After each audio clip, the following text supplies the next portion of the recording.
Alright, what's up y'all, it's LakerFan here. As y'all can see by the title of today's video, we're ranking all the playmaking badges in NBA2K21 in tiers F through S. We're going to start from the bottom, go to the top, so I hope y'all enjoy. If you're new to the channel or you haven't watched the rest of the series yet, we've done the finishing and defense. Shooting will be tomorrow for those who are looking forward to it, so just stay tuned for that. But anyway, we're going to get straight into this. I hope y'all enjoy. If you do, feel free to drop a like, sub if you're new, turn on the noties, all that good stuff. Let's try this 1 to 1K likes in the first 24 hours. And starting off with the F tier, we have 3 completely useless badges. This is why it's in the F tier. And I gotta say, this playmaking category has some really useless badges, but toward the top, even in the C tier, are some very useful ones. So it has a lot of good badges, but a lot of really bad ones too. And when we say really bad, I mean like really bad. So Dream Shake, Pass Fake, Maestro, completely useless, 100% guaranteed. Now, I'm like 99% sure that Stop and Go is useless, but there's those people out there who will advocate for this badge, and it's ridiculous how many of them they are.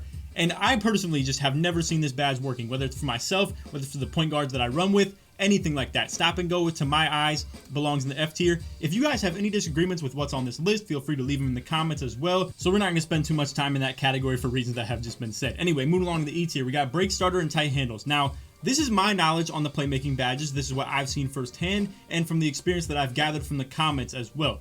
I don't believe that tight handles is effective at all. They even implemented some patch to where if you run this on Hall of Fame, park handles are going to activate, so that even deteriorates the use of the badge in the first place, because who wants to do those on purpose? And then as far as Break Starter goes, if you have your pass accuracy upgraded, you do not need this by any means. But if you're an inside big man who just went all out on the finishing and defense and didn't put anything into playmaking somehow, I don't even know how you could do that in the first place.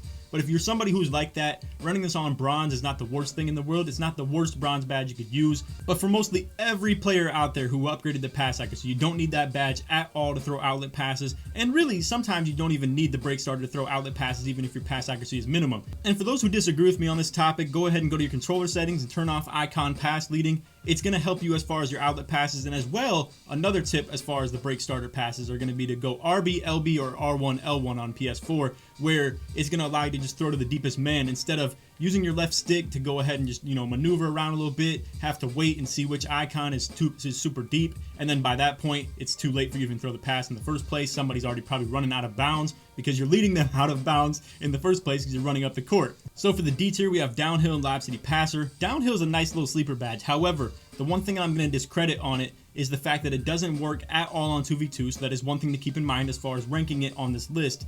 The activity of the badge is only going to pop up obviously on 3v3, Pro-Am, stuff like that, so that's just one thing to knock it on a little bit. The second thing is, even on 3v3 or Pro-Am, there's still going to be games where you literally do not use this badge at all. There might not be transition as far as the 3v3 goes. For Pro-Am, that's a little bit of a different story. You're going to run in transition all different types of times, but how often are you going to get the ball? It's debatable. If you're a point guard, probably going to use this badge, but everybody else probably not. Either way, you guys get the deal. This is going to be something that's pretty solid to run, but it depends on how many badge points you have or what build you are especially. Either way, not a super elite badge, but definitely one that you can use if you have a lot of them.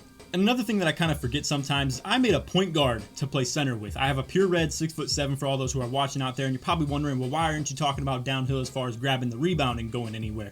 I kind of forget about that sometimes because I run point guard and I have dimer and floor general and then quick first step that I already run. So I don't even have the room to be running things like downhill. Now, if you're somebody out there who has a pure red at center and you somehow still have like 12 playmaking badges, then I could for sure see you running this badge. So then for Lobster Passer, I've seen plenty of my teammates throwing perfect lobs without this badge activated. I think it's just more so the animation itself of the lob that's overpowered, not the badge. I feel the same way about Lob City Finisher, but I still run it because that's a big part of my game as far as the scoring goes.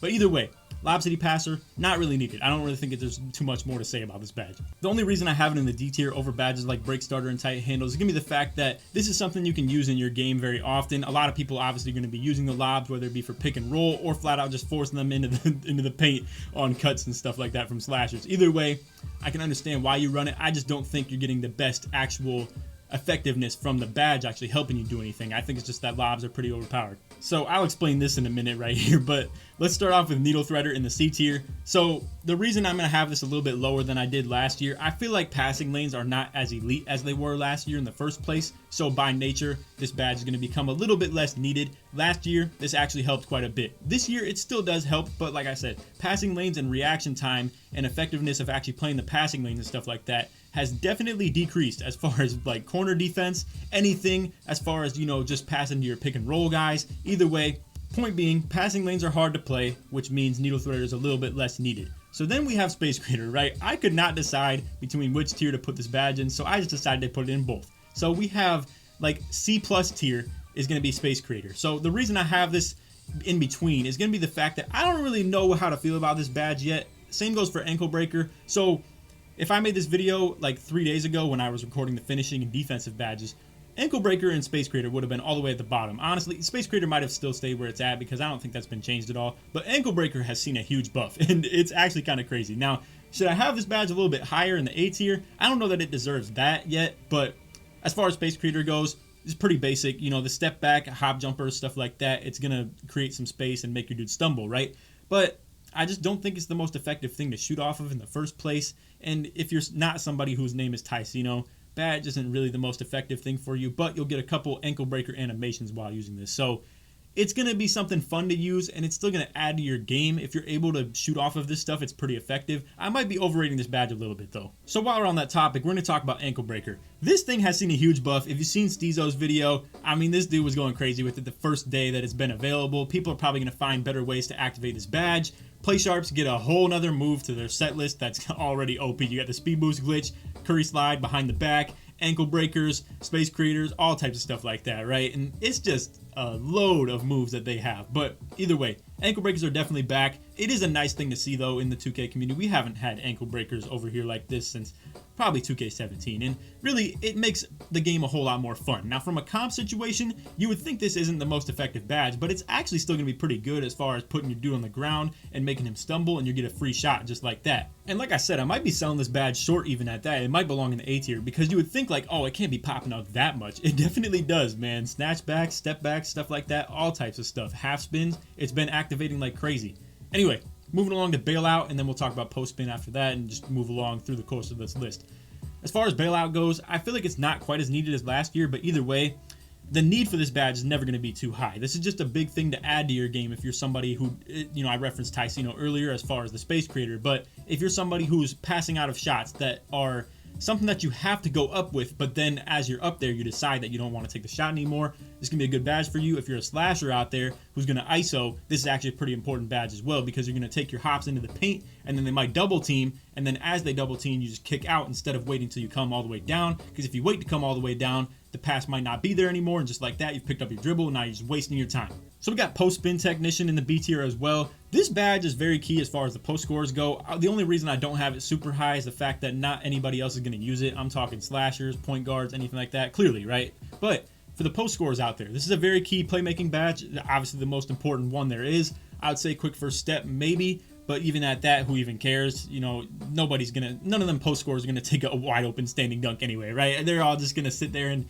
even if they're wide open, they're gonna wait for their defender to get behind them and go ahead and just go up with the post hook all day and just keep taking the contested ones. Anyway, Post Spin Technician is going to allow you to do things like that. The comp post scores out there, they're not just going to back you down all day with the back down punisher and stuff like that. They're going to constantly just keep on spamming the post spins, and really that's the way they're going to get their better positioning in the post. Something for Flashy Passer. I honestly was going to put this badge a little bit higher on the tier list as well, but you'll see once we have the A tier badges that this one doesn't really compare. Now, the rate and the effectiveness of this badge is killer. Like, this is definitely A tier. You could almost make the argument for S tier if you use this to the best ability. Now, a lot of people aren't going to do that, and it's going to be a lot tougher in 3v3 or pro-am situations to use this badge. This is pretty much a strictly 2v2 badge. But if you are somebody who uses this in the proper way, as in you have a playmaker at the 1 with Hall of Fame Flashy Passer, and then a slasher at the 2, or you could even do the opposite, where you have a playmaking build at the 2 and then a slasher at the 1, which would be super toxic and super cheese. But anyway, my whole point is, when you use this Flashy Passer to the best ability, the takeover progress goes crazy for the passer and the finisher. Mostly the finisher, but the passer still gets a pretty good amount of progress off the Flashy Passes as well.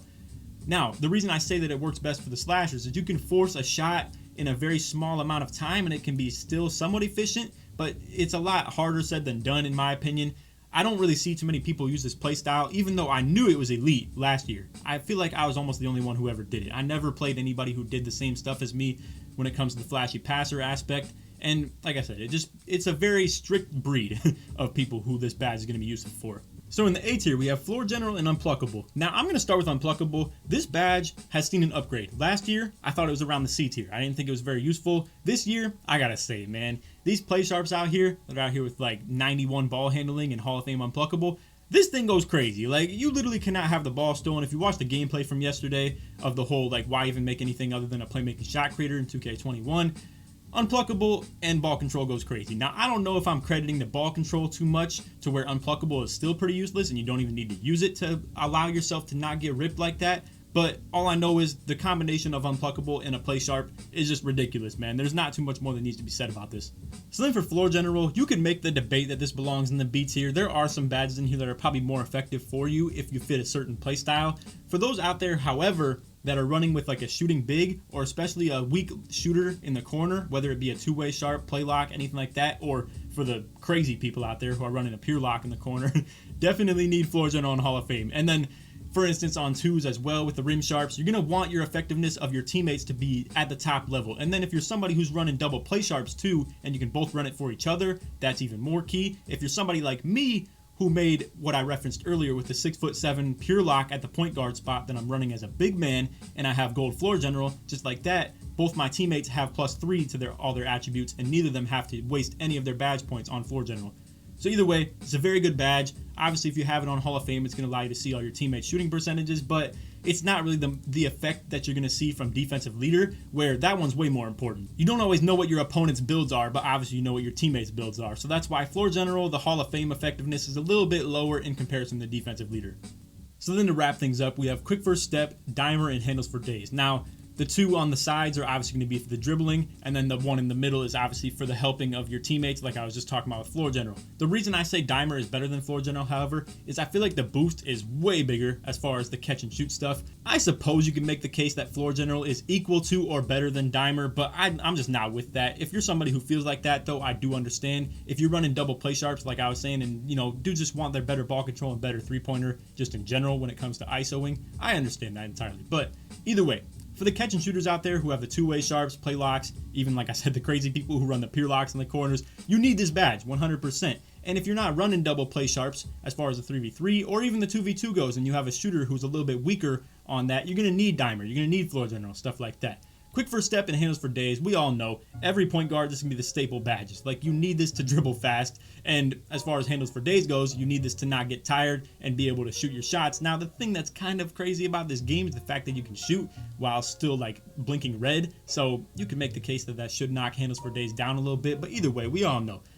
Just for you to be able to dribble properly, you're going to need Handles for Days and Quick First Step. Now, I do want to contradict myself again and talk about Quick First Step, because the speed boost glitch, I almost feel like you don't even need Quick First Step to do this. Like, I was doing it on my pure slasher, 6'10", 77 speed, 60 ball control, and was moving just as fast with no Quick First Step as I was with gold. Now, if you're doing anything other than the speed boost glitch, like I was saying, you definitely need Quick First Step. It's going to allow you to dribble better. I mean, we all know. I don't even need to extend this any further than that. Quick First Step, Dimer, Handles for Days, S tier badges. So anyway, that's all for the video. I hope you all enjoyed. If you did, feel free to drop a like, sub if you're new, turn on them noties, all that good stuff. Like I said in the intro, let's try this 1 to 1K likes in the first 24 hours. If you made it to the end of the video, put Playmaking in the comments to show your support you made it all the way through. Or if you're on the lazy side, you want to put play in the comments to show you made it all the way through, feel free to do that as well. If you want to give any feedback as far as what badges you think belong in the S tier or the F tier or anything in between, feel free to let me know as well. Tell me where I messed up on. Like I said, I understand the playmaking, the shooting is going to be a little bit more vague for me. I'm just, you know, obviously way more mastered when it comes to the slashing and defensive badges.